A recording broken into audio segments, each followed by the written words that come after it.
सुरिंदरप्रीत घनिया जी खुद भी बहुत अच्छे शायर ने। ਸਾਡੇ ਘਰ ਬੋਰਡ ਥੱਲੇ ਬੋਰਡ ਲੱਗਿਆ ਹੈ। ਇੰਦੌਰ ਘਰਾਣੇ ਦੇ ਉਹ ਸਿੰਗਰ ਸਨ। ਬਚਪਨ ਦੇ 2-2.5 ਸਾਲ ਦਾ ਉਹ ਗਾਉਣ ਲੱਗ ਗਿਆ ਸੀਗਾ। ਮੈਂ ਘਰੇ ਵੀ ਉਹਨੂੰ ਇੱਕ ਬਾਜ਼ਾਰ ਦੇ ਵਿੱਚੋਂ ਖਰੀਦ ਕੇ ਲਿਆ ਕੇ ਦਿੱਤਾ। ਸੈਂਸਰ ਹੋਣੀਆਂ ਚਾਹੀਦੀਆਂ ਹੈਗੀਆਂ ਤੇ ਗੀਤ ਤਾਂ ਹੋਣੇ ਚਾਹੀਦੇ ਹੀ ਸਾਈ। ਅਸ਼ਲੀਲ ਗਾਣਾ ਲਿਖਣ ਵਾਲੇ ਤੇ ਗਾਉਣ ਵਾਲੇ ਗਾਇਕ ਦੇ ਵਿਰੁੱਧ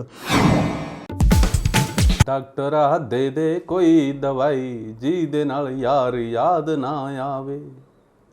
समझ ਤਾਂ ਗਏ ਹੋਵੋਗੇ, ਮੈਨੂੰ ਪਤਾ ਹੈ ਕਿ ਸੁਰ ਵਧੀਆ ਨਹੀਂ ਸੀ, ਪਰ ਤੁਸੀਂ ਇਹ ਤਾਂ ਸਮਝ ਗਏ ਨਾ ਮੈਂ ਬੈਠਾ ਕਿੱਥੇ ਹਾਂ। ਮੈਂ ਬੈਠਾ ਪੈਣੀ ਦੇ ਘਰ।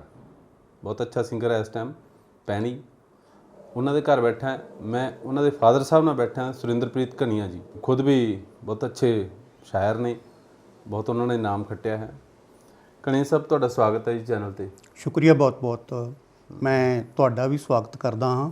ਮੇਰੇ ਗ੍ਰਹਿ ਵਿਖੇ ਤੁਸੀਂ ਚਰਨ ਪਾਏ ਤੇ ਇਸ ਪ੍ਰੋਗਰਾਮ ਨੂੰ ਦੇਖ ਰਹੇ ਸਾਰੇ ਦਰਸ਼ਕਾਂ ਦਾ ਵੀ ਨੂੰ ਮੈਂ ਜੀ ਆਇਆਂ ਆਖਦਾ ਹਾਂ ਇਸ ਪ੍ਰੋਗਰਾਮ ਦੇ ਵਿੱਚ। ਧੰਨਵਾਦ ਸਰ। ਮੇਰੀ ਬਹੁਤ ਦਿਲੀ ਇੱਛਾ ਹੈਗੀ ਆ ਕਿ ਮੈਂ ਪੈਣੀ ਨੂੰ ਬਿਠਾਉਂਦਾ ਇੱਥੇ, ਪਰ ਉਹ ਇਸ ਟਾਈਮ ਮੌਜੂਦ ਨਹੀਂ ਹੈ। ਤਾਂ ਮੈਂ ਚਾਹੁੰਦਾ ਕਿ ਇੱਕ ਸ਼ਾਇਰ ਪਿਤਾ ਅਤੇ ਇੱਕ ਗਾਇਕ ਬੇਟਾ, ਉਹਨਾਂ ਦੇ ਕਿਵੇਂ ਜੇ ਰਿਲੇਸ਼ਨ ਰਹੇ ਨੇ ਸ਼ੁਰੂ ਤੋਂ ਲੈ ਕੇ, ਅਤੇ ਉਹ ਕਿਵੇਂ ਸਿੰਗਰ ਬਣਿਆ ਗਾ। ਸਾਡੇ ਦੋਹਾਂ ਦੇ ਪਿਓ ਪੁੱਤਾਂ ਦੇ ਬਹੁਤ ਵਧੀਆ ਰਿਲੇਸ਼ਨ ਰਹੇ ਨੇ। ਆਮ ਤੌਰ 'ਤੇ ਕਹਿੰਦੇ ਹੈਗੇ ਆ ਕਿ ਬੋਰਡ ਥੱਲੇ ਬੋਰਡ ਨਹੀਂ ਲੱਗਦਾ ਗਾ। ਮੈਂ ਖੁਸ਼ਕਿਸਮਤ ਹਾਂ ਕਿ ਵੀ ਸਾਡੇ ਘਰ ਬੋਰਡ ਥੱਲੇ ਬੋਰਡ ਲੱਗਿਆ ਹੈ। ਹਾਂਜੀ। ਤਾਂ ਇਹਦਾ ਇੱਕ ਕਾਰਨ ਕੁਦਰਤੀ ਵੀ ਹੈ ਅਤੇ ਮੈਂ ਜੈਨੇਟਿਕ ਕਾਰਨ ਵੀ ਕਹਾਂਗਾ, ਕਿਉਂਕਿ ਮੇਰਾ ਵੀ ਕਲਾ ਨਾਲ ਵਾਸਤਾ ਰਿਹਾ ਹੈ। ਬਚਪਨ ਤੋਂ ਮੈਂ ਵੀ ਬਾਲ ਸਭਾਵਾਂ ਦੇ ਵਿੱਚ ਗਾਉਂਦਾ ਰਿਹਾ ਹਾਂ ਅਤੇ ਉਸ ਤੋਂ ਬਾਅਦ ਲਿਖਣਾ ਵੀ ਸ਼ੁਰੂ ਕੀਤਾ। ਮੈਂ ਗਜ਼ਲ ਲਿਖਦਾ ਹੈਗਾ ਹੈ। ਅਤੇ ਇੱਕ ਤਾਂ ਇਹ ਜੀਨਜ਼ ਕਰਕੇ ਵੀ ਮੈਂ ਕਹਿਣਾ ਹੈਗਾ ਕਿ ਪੈਣੀ ਦੇ ਵਿੱਚ ਇਹ ਜਿਹੜਾ ਗੁਣ ਹੈਗਾ ਇਹ ਪੈਦਾ ਹੋਇਆ। ਦੂਸਰਾ ਕੁਛ ਕੁਦਰਤ ਜਦੋਂ ਵੀ ਕਿਸੇ ਨੂੰ ਜਨਮ ਦਿੰਦੀ ਹੈਗੀ ਆ ਬੱਚੇ ਦੇ ਰੂਪ ਦੇ ਵਿੱਚ, ਉਹਨੂੰ ਕੋਈ ਨਾ ਕੋਈ ਹੁਨਰ ਜ਼ਰੂਰ ਦੇ ਕੇ ਭੇਜਦੀ ਹੈਗੀ ਆ, ਤਾਂ ਕਿ ਸਮਾਜ ਦੇ ਵਿੱਚ ਉਹ ਇੱਕ ਵਧੀਆ ਸਨਮਾਨਯੋਗ ਥਾਂ ਹਾਸਲ ਕਰ ਸਕੇ। ਇਹ ਵੱਖਰੀ ਗੱਲ ਹੈ ਕਿ ਦੇਖਣਾ ਉਸ ਬੱਚੇ ਨੇ ਵੱਡੇ ਹੋਇਆਂ ਆਪ ਦੇਖਣਾ ਹੈ ਉਹਨੇ ਕਿ ਮੇਰੇ 'ਚ ਕਿਹੜਾ ਹੁਨਰ ਹੈ, ਜਾਂ ਉਹਦੇ ਮਾਪਿਆਂ ਨੇ ਦੇਖਣਾ ਹੁੰਦਾ ਹੈ ਜਾਂ ਉਹਦੇ ਅਧਿਆਪਕਾਂ ਨੇ ਦੇਖਣਾ ਹੁੰਦਾ ਹੈਗਾ। ਤਾਂ ਅਸੀਂ ਇਹ ਪਹਿਚਾਣ ਜਿਹੜੀ ਹੈਗੀ ਆ ਆਪਦੇ ਬੱਚੇ ਵਿੱਚ ਪੈਣੀ ਦੇ ਵਿੱਚ ਕੀਤੀ ਕਿ ਕੁਦਰਤ ਨੇ ਇਹਨੂੰ ਗਾਉਣ ਵਾਸਤੇ ਇਸ ਸੰਸਾਰ ਦੇ ਵਿੱਚ ਭੇਜਿਆ ਹੈਗਾ ਹੈ ਅਤੇ ਅਸੀਂ ਉਸ ਨੂੰ ਮਾਹੌਲ ਦਿੱਤਾ, ਪੂਰਾ ਰਿਆਜ਼ ਕਰਵਾਇਆ ਉਹਦਾ, ਉਹ ਸਿੰਗਰ ਬਣ ਗਿਆ। ਬਚਪਨ ਤੋਂ ਹੀ ਸ਼ੌਂਕ ਸੀ, ਫਿਰ ਉਹਨੇ ਸਿੱਖਿਆ ਕਿਤੇ? ਬਿਲਕੁਲ।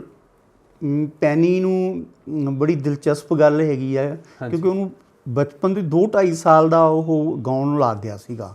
ਉਹ ਹਰਭਜਨ ਮਾਨ ਦਾ ਗੀਤ ਗਾਉਂਦਾ ਹੁੰਦਾ ਸੀ, ਬਾਬਲ ਮੇਰੀਆਂ ਗੁੱਡੀਆਂ ਤੇਰੇ ਘਰ ਰਹਿ ਗਈਆਂ। ਅਤੇ ਉਸ ਤੋਂ ਬਾਅਦ ਹਰਭਜਨ ਮਾਨ ਦਾ ਇੱਕ ਹਿੱਟ ਹੋਇਆ ਗੀਤ ਚਿੱਠੀਏ ਨੀ ਚਿੱਠੀਏ, ਉਹ ਬਹੁਤ ਗਾਉਂਦਾ ਰਿਹਾ।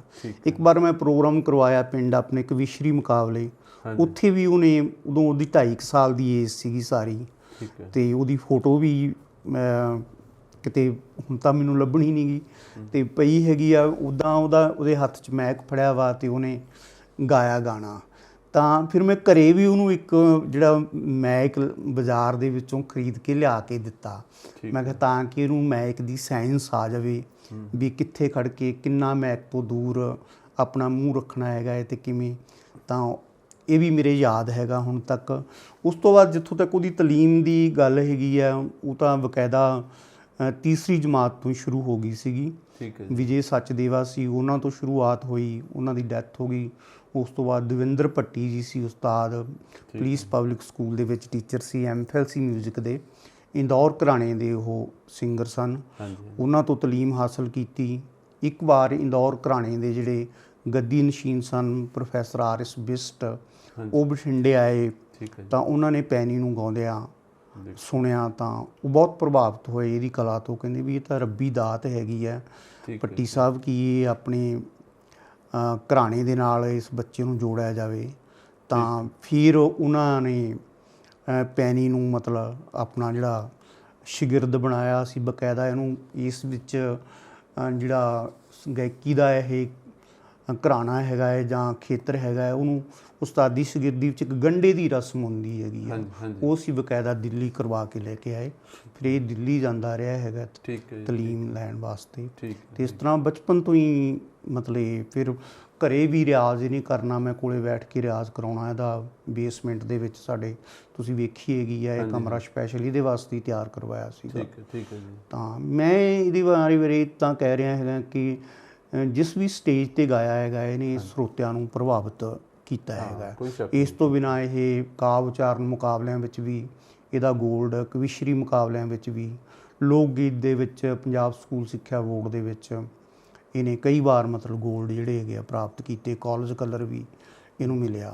ਇਹ ਸਚਦੇਵਾ ਜੀ ਸੀ ਮਤਲਬ ਉਹਨਾਂ ਦੇ ਨਾਲ, ਇਹਦਾ ਮਤਲਬ ਜੈਜਮ ਦੇ ਨਾਲ ਇਹ ਰਿਆਜ਼ ਕਰਦਾ ਰਿਹਾ? ਹਾਂ, ਜੈਜਮ ਵੀ ਉਹਨਾਂ ਕੋਲ ਜਾਂਦਾ ਰਿਹਾ ਹੈਗਾ, ਜੈਜਮ ਸ਼ਰਮਾ ਉਹਨਾਂ ਦੇ ਕੋਲ ਜਾਂਦਾ ਰਿਹਾ। ਇੱਕ ਵਾਰ ਬਲਕਾਰ ਸਿੱਧੂ ਵੀ ਉੱਥੇ ਕੁਦਰਤੀ ਆਏ ਹੋਏ। ਪੈਣੀ ਨੇ ਜਦੋਂ ਹਾਰਮੋਨੀਅਮ ਤੇ ਸੁਰਾਂ ਤੇ ਹੱਥ ਰੱਖਿਆ ਤਾਂ ਉਹ ਬਲਕਾਰ ਸਿੱਧੂ ਨੇ ਬੜਾ ਵਧੀਆ ਕੰਪਲੀਮੈਂਟ ਦਿੱਤਾ, ਕਹਿੰਦੀ ਵੀ ਇੰਨਾ ਸੋਹਣਾ ਤਾਂ ਸਾਨੂੰ ਵੀ ਨਹੀਂ ਵਜਾਉਣਾ ਆਉਂਦਾ ਗਾ ਇਹ, ਜਦੋਂ ਕਿ ਬਲਕਾਰ ਸਿੱਧੂ ਸਥਾਪਿਤ ਹੋ ਚੁੱਕਿਆ ਸੀਗਾ। ਕਮਰ ਗਰੇਵਾਲ ਵੀ ਮਤਲਬ ਮੇਰੇ ਖਿਆਲ ਇਹਨਾਂ ਨਾਲ, ਹਾਂ, ਕਮਰ ਗਰੇਵਾਲ ਵੀ ਦੇ ਨਾਲ ਵੀ ਇਹਦੀ ਸੰਗਤ ਰਹੀ ਹੈਗੀ ਆ। ਉਹ ਵੀ ਸਾਡਾ ਆਪਣਾ ਬੱਚਾ ਹੈਗਾ ਹੈ, ਤਾਂ ਸਾਡੇ ਹੱਥਾਂ ਵਿੱਚ ਹੀ ਪਲਿਆ ਹੈਗਾ ਉਹ। ਹੁਣ ਵੀ ਕਮਰ ਗਰੇਵਾਲ ਨਾਲ ਇਹਦੀ ਸੰਗਤ ਉੱਥੇ ਚੰਡੀਗੜ੍ਹ ਹੁੰਦੀ ਰਹਿੰਦੀ ਹੈਗੀ ਹੈ ਪੈਣੀ ਦੀ। ਇੱਕ ਪੈਣੀ ਦਾ ਗਾਣਾ ਜਿਹੜਾ ਮੈਂ ਹੁਣ ਗੁਣਗੁਣਾ ਰਿਹਾ ਸੀ, ਡਾਕਟਰ ਵਾਲਾ, ਉਹਦੇ 'ਚ ਕਰਨ ਔਜਲਾ ਵੀ ਨਜ਼ਰ ਆਇਆ ਸੀਗਾ। ਉਹ ਗਾਣਾ ਤਾਂ ਇਹਦਾ ਹੀ ਲਿਖਿਆ ਹੋਇਆ ਸੀ ਨਾ ਗਾਣਾ ਤਾਂ? ਬਿਲਕੁਲ ਬਿਲਕੁਲ, ਉਹ ਪੈਣੀ ਦਾ ਗਾਣਾ ਇਹ ਲਿਖਦਾ ਆਪ ਹੀ ਆ। ਜਿੰਨੇ ਵੀ ਗਾਣੇ ਇਹਨੇ ਹੁਣ ਤੱਕ ਗਾਏ ਹੈਗੇ ਆ, ਭਾਵੇਂ ਉਹ ਸਟੇਜ ਸ਼ੋਅ 'ਤੇ ਆ, ਭਾਵੇਂ ਰਿਕਾਰਡ ਹੋਏ ਆ, ਤੇ ਆਪ ਇਹਦੇ ਲਿਖੇ ਹੋਏ ਆ। ਇੱਥੋਂ ਤੱਕ ਕਿ ਇਹਦੇ ਗਾਏ ਗਾਣੇ ਹੋਰ ਗਾਇਕਾਂ ਨੇ ਵੀ ਗਾਏ ਹੈਗੇ ਆ, ਅਤੇ ਇਹਦੀ ਮੰਗ ਹੈਗੀ ਆ ਗਾਣਿਆਂ ਦੀ ਬਹੁਤ ਸਾਰੇ ਗਾਣੇ ਇਹ ਤੋਂ ਸਿੰਗਰ ਮੰਗਦੇ ਹੈਗੇ ਆ, ਪਰ ਇਹ ਦਿੰਦਾ ਨਹੀਂ, ਕਹਿੰਦਾ ਮੈਂ ਆਪ ਗਾਉਣੇ ਹੈਗੇ ਆ। ਹਾਂ, ਇਹਦਾ ਉਹ ਜੇ ਮੈਂ ਵੀ ਲੱਗ ਗਈ ਪੀਣ ਪਛਤਾਏਂਗਾ, ਬਿਲਕੁਲ ਉਹ ਵੀ ਗਾਣਾ ਇਹਦਾ ਆਪ ਦਾ ਸੀਗਾ। ਸਾਰੇ ਗਾਣੇ ਇਹ ਹੋਰ ਕਿਸੇ ਦਾ ਗਾਉਂਦਾ ਹੀ ਨਹੀਂਗਾ, ਨਾ ਕਿਸੇ ਨੂੰ ਇਹ ਉਹੀ ਜਿਹੜੇ ਗਾਣੇ ਇਹਨੂੰ ਆਪ ਨੂੰ ਮਤਲਬ ਇੱਦਾਂ ਲੱਗਦਾ ਵੀ ਇਹ ਮੈਂ ਨਹੀਂ ਗਾਉਣੇ, ਉਹ ਗਾਣੇ ਹੀ ਦਿੰਦਾ ਹੈਗਾ, ਇਹ ਵੇਚ ਦਿੰਦਾ ਹੈਗਾ। ਉਹ ਤੋਂ ਇਹਨੂੰ ਥੋੜ੍ਹੀ ਬਹੁਤੀ ਇਹਦੀ ਕਮਾਈ ਵੀ ਹੁੰਦੀ ਹੈ, ਇਨਕਮ ਦਾ ਸਾਧਨ ਵੀ ਹੈਗਾ ਹੈ। ਜਿਵੇਂ ਮੈਂ ਹੁਣ ਉਸੇ ਗੱਲ 'ਤੇ ਆਵਾਂ, ਰਿਲੇਸ਼ਨ ਤਾਂ ਬਾਪ ਬੇਟੇ ਦਾ ਰਿਲੇਸ਼ਨ ਕਿਹੋ ਜਿਹਾ ਰਿਹਾ? ਕਿਉਂਕਿ ਕਿਤੇ ਨਾ ਕਿਤੇ ਠੀਕ ਹੈ, ਤੁਸੀਂ ਬਾਪ ਹੋ, ਬੇਟਾ, ਇੱਕ ਦੂਜੇ ਦਾ ਮਾਣ ਸਤਿਕਾਰ ਹੁੰਦਾ, ਤੁਸੀਂ ਉਹਦੀ ਕਲਾ ਦਾ ਮਾਣ ਕਰਦੇ ਹੋ। ਕਦੇ ਐਂ ਜੇ ਨਹੀਂ ਹੋਇਆ ਵੀ ਯਾਰ ਮੈਂ ਤੇਰੇ ਤੋਂ ਬੈਟਰ ਹਾਂ ਵੀ ਲਿਖਣ ਵਾਲੇ ਮਾਮਲੇ 'ਚ, ਕਿਉਂਕਿ ਤੁਸੀਂ ਖੁਦ ਐਡੇ ਵੱਡੇ ਸ਼ਾਇਰ ਹੋ, ਤਾਂ ਉਹਨੂੰ ਵੀ ਲਿਖਣਾ ਆ ਗਿਆ, ਭਾਵੇਂ ਸਿੱਖਿਆ ਤੁਹਾਡੇ ਤੋਂ ਹੀ ਹੈ, ਪਰ ਫਿਰ ਕਦੇ ਐਂ ਜੇ ਨਹੀਂ ਹੋਇਆ ਵੀ ਯਾਰ ਮੈਂ ਵਧੀਆ? ਮੈਂ ਵਿਧੀਵਤ ਢੰਗ ਨਾਲ ਉਹਨੂੰ ਕਦੇ ਵੀ ਤਾਲੀਮ ਨਹੀਂ ਦਿੱਤੀ ਗਈ ਗਾਣਿਆਂ ਬਾਰੇ, ਅਤੇ ਮੈਂ ਚੰਗਾ ਸਾਹਿਤ ਪੜ੍ਹਨ ਬਾਰੇ ਮੋਟੀਵੇਟ ਕਰਦਾ ਰਿਹਾ ਹੈ। ਉਹ ਬਹੁਤ ਵੱਡੇ ਸ਼ਾਇਰਾਂ ਨੂੰ, ਵਿਜੇ ਵਿਵੇਕ, ਸੁਰਜੀਤ ਪਾਤਰ, ਦੂਸਰਾ ਜਸਵਿੰਦਰ, ਗੁਰਤੇਜ ਕੁਹਾਰਵਾਲਾ, ਅਤੇ ਉਰਦੂ ਦੇ ਸ਼ਾਇਰ ਆ ਪਾਕਿਸਤਾਨੀ ਤਹਿਜ਼ੀਬ, ਹਾਫੀ, ਜੌਨ ਏਲੀਆ, ਮਤਲਬ ਇਸ ਤਰ੍ਹਾਂ ਦੇ ਸ਼ਾਇਰਾਂ ਨੂੰ ਉਹ ਪੜ੍ਹਦਾ ਹੈਗਾ ਹੈ, ਇੰਨਾ ਉਹ ਫੈਨ ਹੈਗਾ ਹੈ। ਅਤੇ ਮੇਰੇ ਗੀਤ ਤਾਂ ਉਹਨੂੰ ਪਸੰਦ ਨਹੀਂ ਗਏ, ਮੈਂ ਵੀ ਗੀਤ ਲਿਖੇ ਹੈਗੇ ਆ ਹਾਲਾਂਕਿ, ਅਤੇ ਪਰ ਮੇਰੀਆਂ ਗਜ਼ਲਾਂ ਜਿਹੜੀ ਆ ਹੁਣ ਜ਼ਮੀਨਾਂ ਮਹਿੰਗੀਆਂ ਵਿਕੀਆਂ ਜ਼ਮੀਰਾਂ, ਇਹ ਕੰਪੋਜ਼ ਕੀਤੀ ਹੈਗੀ ਆ ਪੈਣੀ ਨੇ। ਯੂਨੀਵਰਸਿਟੀ ਵਿੱਚ ਗਾਉਂਦਾ ਰਿਹਾ ਇਹ, ਤਾਂ ਉੱਥੇ ਇਹਨੂੰ ਇਹ ਕੰਪਲੀਮੈਂਟ ਮਿਲਦੇ ਰਹੇ ਆ ਭਾਈ ਵੀ ਲਿਖਣ ਵਾਲੇ ਨਾਲੋਂ ਗਾਉਣ ਵਾਲੇ ਨੇ ਸੋਹਣੀ ਗਾਈ ਹੈਗੀ ਹੈ, ਅਤੇ ਗਾਉਣ ਵਾਲੇ ਨਾਲੋਂ ਲਿਖਣ ਵਾਲੇ ਨੇ ਸੋਹਣੀ ਲਿਖੀ ਹੈਗੀ ਆ, ਵਧੀਆ ਲਿਖੀ ਹੈਗੀ ਆ।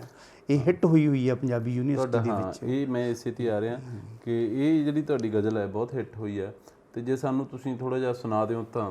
ਹਾਂ, ਕਿਉਂ ਨਹੀਂ ਇਹ ਵਧੀਆ ਲੱਗੇ। ਇਹ ਤਾਂ ਕਵੀ ਦਰਬਾਰਾਂ ਦੇ ਵਿੱਚ ਵੀ ਚੇਚੇ ਤੌਰ 'ਤੇ ਭਾਵੇਂ ਮੈਂ ਸੁਣਾਉਣੀ ਹੋਰ ਹੋਵੇ, ਤਾਂ ਮੈਨੂੰ ਇਹ ਹੁਕਮ ਹੁੰਦਾ ਸਰੋਤਿਆਂ ਵੱਲੋਂ ਵੀ ਉਹ ਸਾਨੂੰ ਜ਼ਰੂਰ ਸੁਣਾਓ। ਗਜ਼ਲ ਦੇ ਕੁਛ ਸ਼ੇਅਰ ਤੁਹਾਡੇ ਨਾਲ ਸਾਂਝੇ ਕਰਦਾ ਹਾਂ ਮੈਂ। ਪਲੀਜ਼। ਜ਼ਮੀਨਾਂ ਮਹਿੰਗੀਆਂ ਵਿਕੀਆਂ, ਜ਼ਮੀਰਾਂ ਸਸਤੀਆਂ ਵਿਕੀਆਂ, ਜ਼ਮੀਨਾਂ ਮਹਿੰਗੀਆਂ ਵਿਕੀਆਂ, ਜ਼ਮੀਰਾਂ ਸਸਤੀਆਂ ਵਿਕੀਆਂ, ਬੜੀ ਛੋਟੀ ਜਿਹੀ ਕੀਮਤ 'ਤੇ ਨੇ ਵੱਡੀਆਂ ਹਸਤੀਆਂ ਵਿਕੀਆਂ।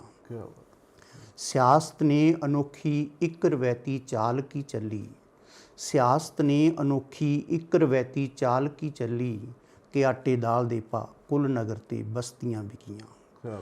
ਤੂੰ ਵੇਖੀ ਅੱਧ ਵਿਚਾਲੇ ਤੈਨੂੰ ਇਹਨਾਂ ਡੋਬ ਦੇਣਾ ਏ, ਤੂੰ ਵੇਖੀ ਅੱਧ ਵਿਚਾਲੇ ਤੈਨੂੰ ਇਹਨਾਂ ਡੋਬ ਦੇਣਾ ਏ, ਸਮੁੰਦਰ ਕੋਲ ਸਭ ਮਾਂਝੀ ਅਤੇ ਸਭ ਹੀ ਕਸ਼ਤੀਆਂ ਵਿਕੀਆਂ। ਬੜਾ ਹੀ ਕਾਬਲੇ ਗੌਰ ਸ਼ੇਅਰ ਹੈ। ਕੁੜੀਆਂ ਚਿੜੀਆਂ ਦੇ ਨਾਮ, ਕੁੜੀ ਦੀਆਂ ਰੀਝਾਂ ਚਾਵਾਂ ਸਦਰਾਂ ਦਾ ਜਦ ਵਣਜ ਹੋਇਆ ਸੀ। ਕੁੜੀ ਦੀਆਂ ਰੀਝਾਂ ਚਾਵਾਂ ਸਦਰਾਂ ਦਾ ਜਦ ਵਣਜ ਹੋਇਆ ਸੀ ਕਿ ਟੂਮਾਂ ਮਹਿੰਗੀਆਂ ਵਿਕੀਆਂ ਤੇ ਸਦਰਾਂ ਸਸਤੀਆਂ ਵਿਕੀਆਂ। ਸੋ ਆਖਰੀ ਸ਼ੇਅਰ ਹੈ, ਹਰ ਇੱਕ ਹੀ ਦੌਰ ਦੇ ਮੁੱਲਾਂ ਤੇ ਹਾਕਮ ਜ਼ੋਰ ਲਾਉਂਦੇ ਨੇ। ਹਰ ਇੱਕ ਹੀ ਦੌਰ ਦੇ ਮੁੱਲਾਂ ਤੇ ਹਾਕਮ ਜ਼ੋਰ ਲਾਉਂਦੇ ਨੇ। ਕਦੇ ਬੁੱਲਾ ਨਹੀਂ ਵਿਕਿਆ ਨਾ ਉਸ ਦੀਆਂ ਮਸਤੀਆਂ ਵਿਕੀਆਂ। ਜ਼ਮੀਨਾਂ ਮਹਿੰਗੀਆਂ ਵਿਕੀਆਂ, ਜ਼ਮੀਰਾਂ ਸਸਤੀਆਂ ਵਿਕੀਆਂ। ਬੜੀ ਛੋਟੀ ਜਿਹੀ ਕੀਮਤ ਤੇ ਨੇ ਵੱਡੀਆਂ ਹਸਤੀਆਂ ਵਿਕੀਆਂ। ਕੀ ਬਾਤ ਹੈ ਜੀ। ਜਿਵੇਂ ਪੈਣੀ ਨੂੰ ਇਹ ਵਿਰਸੇ 'ਚ ਮਿਲਿਆ ਇਹ ਕਲਾ ਜਾਂ ਸ਼ਾਇਰੀ, ਕੀ ਤੁਹਾਡੇ ਨਾਲ ਵੀ ਇਸ ਤਰ੍ਹਾਂ ਹੀ ਸੀ ਕਿ ਪਿਤਾ ਜੀ ਸੀ ਜਾਂ ਦਾਦਾ ਜੀ ਸੀ ਕੋਈ ਇਸ ਤਰ੍ਹਾਂ ਦੀ ਕਲਾ ਦੇ ਮਾਹਰ ਸਨ? ਹਾਂ, ਮੇਰੇ ਚਾਚਾ ਜੀ ਸਰਦਾਰ ਪ੍ਰੀਤਮ ਸਿੰਘ ਲਹਿਰੀ ਜਿਹੜੇ ਮਿਲਟਰੀ 'ਚ ਕੈਪਟਨ ਸੀਗੇ, ਹਾਂਜੀ, ਤੇ ਉਹ ਉਸ ਵਕਤ ਦੀ BA ਔਰ ਗਿਆਨੀ ਕੀਤੀ ਵੀ ਉਹਨਾਂ ਨੇ। ਬਕਾਇਦਾ ਰਾਗ ਵਿਦਿਆ ਉਹਨਾਂ ਨੇ ਜਿਹੜੀ ਹੈਗੀ ਆ ਹਾਸਲ ਕੀਤੀ ਹੋਈ ਸੀ। ਬਹੁਤ ਸੋਹਣੀ ਪੋਇਟਰੀ ਕਰਦੇ ਸੀਗੇ ਤੇ ਕੀਰਤਨ ਵੀ ਕਰਿਆ ਕਰਦੇ ਸੀਗੇ ਉਹ। ਠੀਕ ਹੈ ਜੀ। ਤਾਂ ਮਿਲਟਰੀ 'ਚ ਉਹਨਾਂ ਦੀ RT ਦੀ ਇੱਕ ਰਿਲੀਜੀਅਸ ਟੀਚਰ ਦੀ ਪੋਸਟ ਸੀਗੀ ਉਹ। ਠੀਕ ਹੈ, ਠੀਕ। ਤਾਂ ਮੈਨੂੰ ਉਹ ਬਚਪਨ ਦੇ ਵਿੱਚ ਉਹ ਆਪ ਵੀ ਸਿਰੇ ਸਿੱਖਿਆ ਬੋਲਦੇ ਹੁੰਦੇ ਸੀਗੇ ਤੇ ਫਿਰ ਮੈਨੂੰ ਵੀ ਉਹ ਕੁਝ ਕਵਿਤਾਵਾਂ ਜਾਂ ਸਿੱਖਿਆ ਵਗੈਰਾ ਦੇ ਦਿੰਦੇ ਸੀਗੇ। ਮੈਂ ਵੀ, ਤੁਸੀਂ ਹੈਰਾਨ ਹੋਵੋਗੇ, 5ਵੀਂ 6ਵੀਂ ਜਮਾਤ ਦੇ ਵਿੱਚ ਕੁੜੀਆਂ ਦੇ ਵਿਆਹਾਂ ਦੇ ਵਿੱਚ ਜਿਹੜੀਆਂ ਸਾਡੀ ਰਿਸ਼ਤੇਦਾਰੀ 'ਚ ਵਿਆਹ ਹੁੰਦੇ ਸੀਗੇ, ਮੈਂ ਉੱਥੇ 6ਵੀਂ 7ਵੀਂ ਦੇ ਵਿੱਚ ਜਿਹੜੀ ਸਿੱਖਿਆ ਬੋਲਣ ਲੱਗ ਗਿਆ ਸੀਗਾ। ਤੇ ਉਹ 'ਚੋਂ ਮੈਨੂੰ ਕਾਫੀ ਪੈਸੇ ਮਿਲ ਜਾਣੇ, ਬੜਾ ਖੁਸ਼ ਹੋਣਾ ਮੈਨੂੰ ਵੀ ਇੰਨੀ ਕਮਾਈ ਹੋ ਗਈ ਹੈ। ਬਿਲਕੁਲ ਬਿਲਕੁਲ ਬਿਲਕੁਲ। ਉਹ ਵੇਲਾ ਯਾਦ ਕਰਕੇ ਹੁਣ ਖੁਸ਼ ਵੀ ਹੋ ਲਈਦਾ, ਹੈਰਾਨ ਵੀ ਹੋ ਲਈਦਾ ਹੈਗਾ। ਹਾਸੀ ਵੀ ਆਉਂਦੀ ਹੋਣੀ ਵੀ ਯਾਰ। ਹਾਸੀ ਵੀ ਆਉਂਦੀ ਹੈਗੀ ਆ। ਅੱਛਾ, ਵੀ ਤੁਹਾਡੀ ਸਕੂਲਿੰਗ ਕਿੱਥੋਂ ਦੀ ਰਹੀ ਜੀ?